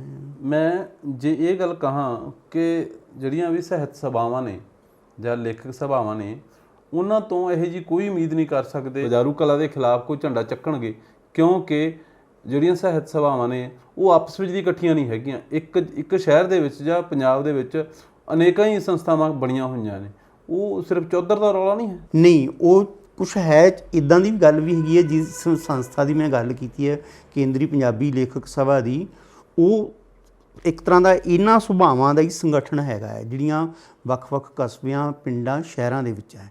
ਕੇਂਦਰੀ ਪੰਜਾਬੀ ਲੇਖਕ ਸਭਾ ਨਾਲ 106 ਸਾਹਿਤ ਸਭਾਵਾਂ ਜੁੜੀਆਂ ਹੋਈਆਂ ਤੇ 3000 ਲੇਖਕ ਹੈਗੇ ਆ। ਸਾਡੀ ਨੌਜਵਾਨ ਪੀੜ੍ਹੀ ਨੂੰ ਤੁਸੀਂ ਕੋਈ ਇਹੋ ਜਿਹਾ ਮੈਸੇਜ ਦਿਓ ਕਿ ਉਹ ਅੱਛਾ ਸਾਹਿਤ ਪੜ੍ਹ ਸਕਣ, ਜਿਹੜਾ ਲਿਖ ਸਕਦਾ ਉਹ ਲਿਖ ਸਕਣ। ਹੋਰ ਤੁਸੀਂ ਕੀ ਕਹਿਣਾ ਚਾਹੋਗੇ? ਮੈਂ ਇਹੀ ਕਹਿਣਾ ਚਾਹਾਂਗਾ ਇੱਕ ਤਾਂ ਕਿ ਜਿਸ ਵੀ ਵਿਧਾ ਦੇ ਵਿੱਚ ਜਿਹੜੇ ਨਵੇਂ ਮੁੰਡੇ ਲਿਖਦੇ ਹੈਗੇ ਆ, ਵੱਡਿਆਂ ਨੂੰ ਤਾਂ ਮੈਂ ਕੀ ਸੰਦੇਸ਼ ਦੇ ਸਕਦਾ ਹੈਗਾ ਹੈ, ਤਾਂ ਆਪ ਤੋਂ ਜਿਹੜੇ ਛੋਟੇ ਮੇਰੇ ਲੇਖਕ ਵੀਰ ਭੈਣਾਂ ਹੈਗੀਆਂ ਹੈ, ਕਿ ਛਪਣ ਦੀ ਕਾਹਲੀ ਨਾ ਕਰਨ, ਬਹੁਤ ਜ਼ਿਆਦਾ ਜਿਹੜੀ ਹੈਗੀ ਆ ਮਿਹਨਤ ਕਰਨ, ਉਹ ਚੰਗਾ ਸਾਹਿਤ ਪੜ੍ਹਨ, ਫਿਰ ਲਿਖਣ, ਅਭਿਆਸ ਕਰਨ, ਅਤੇ ਚੰਗੇ ਜਿਹੜੇ ਆਪ ਤੋਂ ਸੀਨੀਅਰ ਲੇਖਕ ਹੈਗੇ ਆ ਵੱਡੇ, ਉਹਨਾਂ ਨੂੰ ਆਪਣੀਆਂ ਰਚਨਾਵਾਂ ਦਿਖਾਉਣ।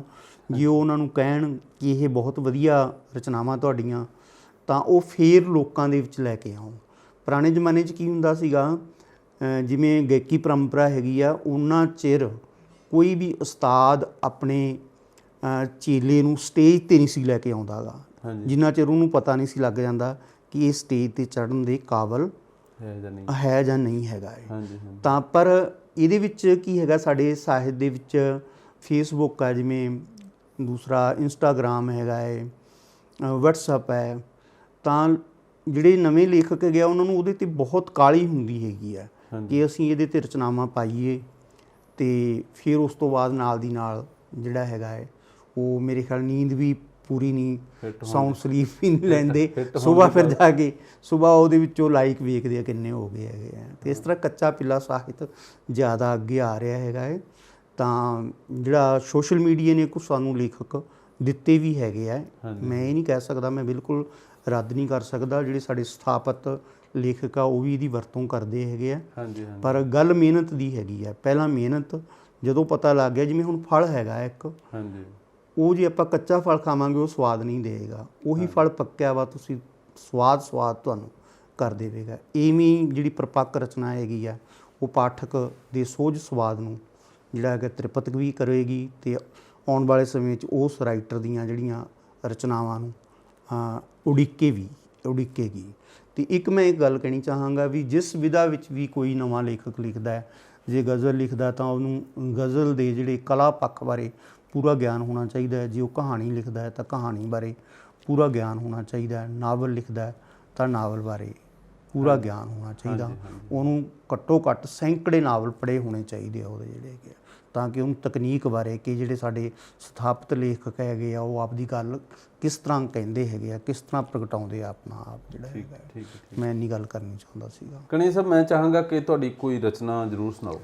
ਹਾਂ, ਮੈਂ ਬਿਲਕੁਲ, ਮੈਂ ਆਪਣੀ ਨਵੀਂ ਕਿਤਾਬ ਜਿਹੜੀ ਮੇਰੀ ਆਈ ਆ ਟੂਮਾ, ਉਸ ਤੋਂ ਬਾਅਦ ਦੀ ਲਿਖੀ ਗਜ਼ਲ ਮੈਂ ਤੁਹਾਡੇ ਨਾਲ ਸਾਂਝੀ ਕਰ ਰਿਹਾ ਹਾਂ। ਮਤਲਬ ਹੈ ਗਜ਼ਲ ਦਾ, ਜਦੋਂ ਮੈਂ ਖਿਲ ਰਿਹਾ ਹੋਵਾਂ ਤਾਂ ਫਿਰ ਸੰਭਾਲ ਦੇ ਅੱਖਰ, ਜਦੋਂ ਮੈਂ ਖਿਲ ਰਿਹਾ ਹੋਵਾਂ ਤਾਂ ਫਿਰ ਸੰਭਾਲ ਦੇ ਅੱਖਰ, ਅਨੇਕਾਂ ਹੋਣੀਆਂ ਅਣਹੋਣੀਆਂ ਨੂੰ ਟਾਲ ਦੇ ਅੱਖਰ। ਮੇਰੇ ਜਦ ਦਿਲ 'ਚ ਬਲਦੀ ਅੱਗ ਕਿਧਰੇ ਸ਼ਾਂਤ ਹੋ ਜਾਵੇ, ਮੇਰੇ ਜਦ ਦਿਲ 'ਚ ਬਲਦੀ ਅੱਗ ਕਿਧਰੇ ਸ਼ਾਂਤ ਹੋ ਜਾਵੇ, ਦੁਬਾਰਾ ਲਾ ਚੁਆਤੀ ਅੱਗ ਫਿਰ ਤੋਂ ਵਾਲ ਦੇ ਅੱਖਰ। ਤਾਂ ਸ਼ੇਅਰ ਹੈ, ਸਲੀਕੇ ਨਾਲ ਇੱਕ ਇੱਕ ਸ਼ਬਦ ਜਦ ਵੀ ਬੀੜਨੇ ਹੁੰਦੇ, ਸਲੀਕੇ ਨਾਲ ਇੱਕ ਇੱਕ ਸ਼ਬਦ ਜਦ ਵੀ ਬੀੜਨੇ ਹੁੰਦੇ, ਤਾਂ ਸ਼ਾਇਰ ਅੱਖਰਾਂ ਵਿੱਚ ਗੁੰਮ ਹੋ ਕੇ ਭਾਲਦੇ ਅੱਖਰ। ਬੜਾ ਕਾਬਲੇ ਗੌਰ ਸ਼ੇਅਰ ਹੈ। ਦਿਨੇ ਰਾਤੀ ਮੈਂ ਸ਼ਬਦਾਂ ਦੇ ਬਣਾ ਵਿੱਚ ਭਟਕਦਾ ਅਕਸਰ, ਦਿਨੇ ਰਾਤੀ ਮੈਂ ਸ਼ਬਦਾਂ ਦੇ ਬਣਾ ਵਿੱਚ ਭਟਕਦਾ ਅਕਸਰ, ਕਦੇ ਮਿਲ ਜਾਣ ਮੈਨੂੰ ਜ਼ਫਰਨਾਮੇ ਨਾਲ ਦੇ ਅੱਖਰ।